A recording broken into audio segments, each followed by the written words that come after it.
Hey YouTube, it's Colash1990, and today I wanted to do a video about my favorite dead card games that I play and kind of explain why I play them and why I like them so much. And to showcase each game, I brought my favorite deck for each of those games. So I guess I'll go over with, what games these are if you don't recognize these. So this first one is the Star Trek CCG. This is the first edition, which I think is, for a lot of reasons, a lot better than the second edition one. It kind of fits the theme and flavor of Star Trek a lot more than the second edition, where the second edition was more of like a card gamey,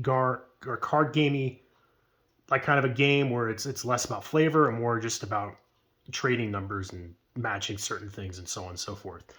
And this one is the Harry Potter TCG, probably my favorite of all four of these. So I have a lot of fond memories as a kid playing this game. And this is the Nightmare Before Christmas TCG, which, don't judge it so fast. This game is phenomenal. I adore, I really do adore this game. I play it every Christmas and Halloween, and for how simple it is, it's so fantastic. And I'll kind of explain more about it as we get to it. And then finally, it is Rage. And I know a lot of people may or may not like this game. I really enjoy this game for a lot of reasons. One, the artwork alone it's like some of the most gruesome artwork I have, like, look at this, I have ever seen. I also think it has some of Ron Spencer's best work that he's ever done in illustration. And again, I'll go more into that a little bit later. Let's get these decks kind of off screen real quick. We'll start the video off with the Star Trek CCG and why I love this game so much. One, I am quite the Star Trek fan. Not as much as my girlfriend by any means. She has like a bunch of like signed plaques and posters and stuff and all of these like models and whatnot. And I do enjoy Star Trek a lot though, especially Next Generation. And playing this game really does this take me to this, and it brings back all those memories of watching all of my favorite episodes for the first time and whatnot. And I think this game really encapsulates the feel that Star Trek is, and it really does bring it to the tabletop in card form very, very well. And this deck, which is my favorite deck, it's a Hirogen deck from the Voyager series. In fact, all of my Star Trek decks, I have multiples. I have 4 that are like finished, and then I have another 2 that are kind of just like waiting to get sleeved up. But all of my decks are like, I call it the series format, where I only use cards from the series that they're from. Like, this is all cards with the Voyager up on the top to really keep the theme and flavor, there and true. And from the Voyager series, the Hirogen were some of my favorite, like villains, if you call them villains. I also have a Vidian deck, which is all about like teleporting your dudes to your opponent's ship, stealing their organs or killing their characters and scoring points. The Hirogen are very much like predators. They play cards on your opponent's personnel that make them like their target or like their trophy for their hunt. And then you play these like a bunch of like big weapons on them, and then you go hunt them down on like the space line, and then you go and you kill them and collect your trophy and score your points that way. I also really love these sleeves. These are the matte night blue dragon shields. Very fitting for the color that they chose for the Hirogen. And yeah, this game, it's, any card game can be taken to the ultra serious, highly competitive state. And, there's a time and place for that. But I just like getting this game on the table with my girlfriend and just sitting there and really enjoying a game for an hour, hour and a half, making our crew, reliving all of our like favorite moments. Cause like all the events and stuff are themed, and like the missions are themed from episodes, and it's like sitting down and playing through a couple of episodes of Star Trek, and it's quite awesome. And I apologize, I always say Star Trek and Star Wars. I freaking mix them up all the time, because I do love both of them. But yes, Star Trek, CCG, phenomenal. And if you're looking to buy singles, it's really not that expensive to build a deck. You can do it pretty affordably. Actually, most of these games, minus, I guess, this Harry Potter, are relatively affordable. And speaking of which, we will get right into the Harry Potter TCG. And this is my favorite deck that I have. I have a deck for every like type. This is my potions deck with Severus Snape, and all of not all of them. A lot of the witches and wizards have these really cool like what Yu-Gi-Oh would call ghost rare. They have like these like special foiling where like the character is like kind of 3D and you don't really see it. You can see me recording there on my phone. And this was one of the first card games I actually ever collected and played as a kid.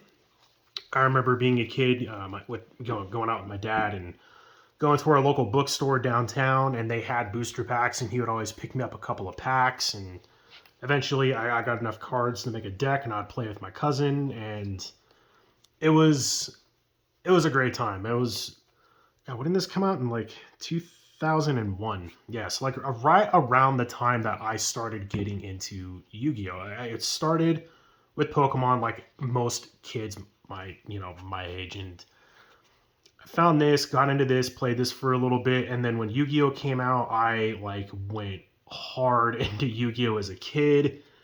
And then that only lasted until the Invasion of Chaos set, and I stopped playing because of that set. And then I got into Magic, and it was just downhill from there with Magic. But this is the first game that I actually legitimately played. I didn't play Pokemon, I just collected it. Most kids back in the day didn't play that game, they just kind of collected it. This one I started collecting and then learned how to play. And this is officially like what really got me into card games. My first deck was a Professor Phyllis Flitwick, which is like the charms or the blue. And it was basically just like a burn deck with a bunch of creatures in it.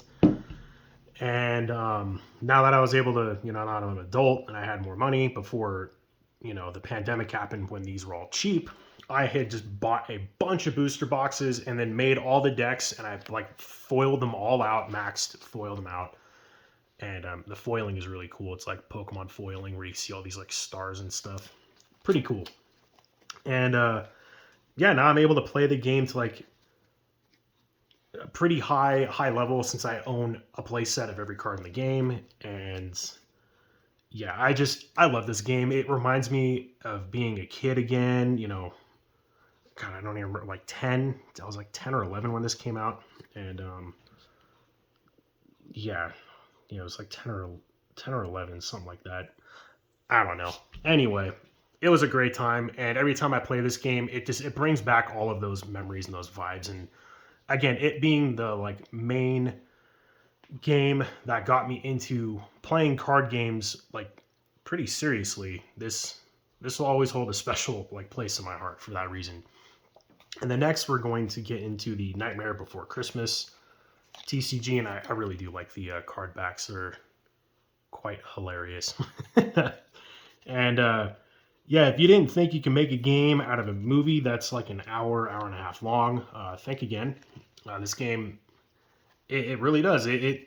It's cool. You like over time you play these like locations and you play characters to them, and as long as the cost of the characters meets or exceeds the number, you get to like activate this location at the start of your turn.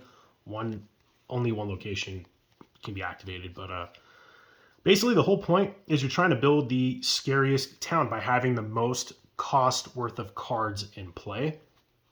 It's very simple. It lasts 12 turns because there's 12 days until Christmas, and everything is like very just simple, straightforward. It's all like screenshots from the movie. So some of the cards, like I do love this, and they have some excellent foils in this game too. Though the lighting I currently have is not showing this off all that well. But yeah, everything is just super simple. Like when played, do this. When played, if so and so is in play, do this. And it's I don't know. You can learn this game in under 5 minutes, and this game is still very cheap and affordable. Booster boxes are still relatively cheap on eBay unless they've gone up since I've checked last. But if you're looking for like a good seasonal game to pick up and play with your kids and whatnot, or your significant other, and you guys, you like Nightmare Before Christmas, yeah, this is a no-brainer. And once you play a couple games, you get like the kind of the feel and the rhythm of it. You're really going to start enjoying this game. It's not so simple that there's like nothing to like really grasp and to strategize with and deck build, but it's also not over the top with that to where it's complex and it's super difficult and games take forever. Games are pretty fast with this. Like you're only doing a couple things a turn. There's no combat or anything. You're playing your stuff. You're removing your opponent's stuff, and that's basically the the theme of the game. And in my opinion, yeah, sometimes less is more. And in this fact, that is definitely true. And then lastly, it is Rage. And I there is like a big cult following for this game. There's also a lot of people don't like it because the rulebook is it sucks. The rulebook sucks, and the starter decks suck because they're not starter decks. They're like starter decks for starting your collection, not really playing the game. But once you go out and you like pick like a tribe of wolves that you're wanting to build around, and you go and you look for the cards that only work for them, and you get like a deck together, and you have like the proper like deck construction. This game is great. Again, it's really not overly complex. You have your werewolves, you dump stuff on them, make them bigger, do extra things. You play things in the play that you want to kill to get their points, or you go after your opponent's stuff. And then, like, yeah, this game would never be made in today's day and age for so many reasons. But which is one of the reasons why I like it so much. That and I'm really into this like brutal, grotesque art like that, or straight up just a curb stomping a wolf, or ripping someone's ear off, or whatever's going on with that. But yeah, once you get like everything together, you get some decks actually made properly. It's cool. You just go out and you just beat each other up. You literally just beat the crap out of each other, punch someone's nose in, and if that's all you're looking for, then like boom, this is it. Like get some friends together. It's a multiplayer. It's mainly a multiplayer game. It can be played 1v1, but it's true experiences for like 4 to 5 people. You all get together. And it's the big old bloodbath. And I don't know, just like get a couple brews with some good friends and just play a couple rounds of Rage. And this game really, it doesn't take long either. It's like 15-20 minute games, and it's over, and you just do it over and over and over and over again, and just have a blast with it. And again, there's a lot of like extra rules in this game that are like little cheeky little things you can do. That's where the rules get really like muffled up and really confusing. I don't play with any of that crap. I just whatever's there, like the basic format of the game, the steps and the phases, and then this play the cards is written.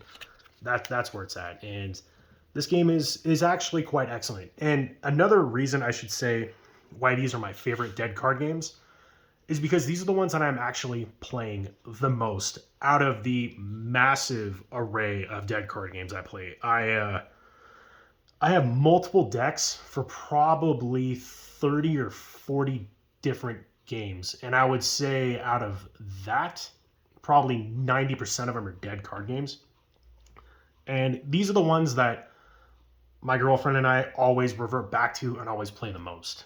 And yeah, I mean, there's a reason for it. It's simplicity, and it's nostalgia, and it's just relating to things that we both have a common interest in, and kind of reliving our favorite moments. And yeah, that's the video. If you want more in-depth dives into any of these games, let me know in the comments down below. If you would like to see maybe like a runner-up video for the games that I really, really enjoy but don't get to play that much, like Dark Age Feudal Lords, again, let me know in the comments down below. Yeah, and if there's enough interest for any one of these games, I'll go through and do like a deck deep dive kind of a deck tech series thing for each of these games. I have like, yeah, five or six decks for this. I have 5 decks for this one. I have 5 decks for this game, and I have 5 decks for this game. So actually, I think I've shown off my Rage decks, maybe even the Harry Potter ones. I can't remember. Anyway, though, thank you all for watching. Make sure to like, comment, subscribe, and I'll catch you all later. See ya.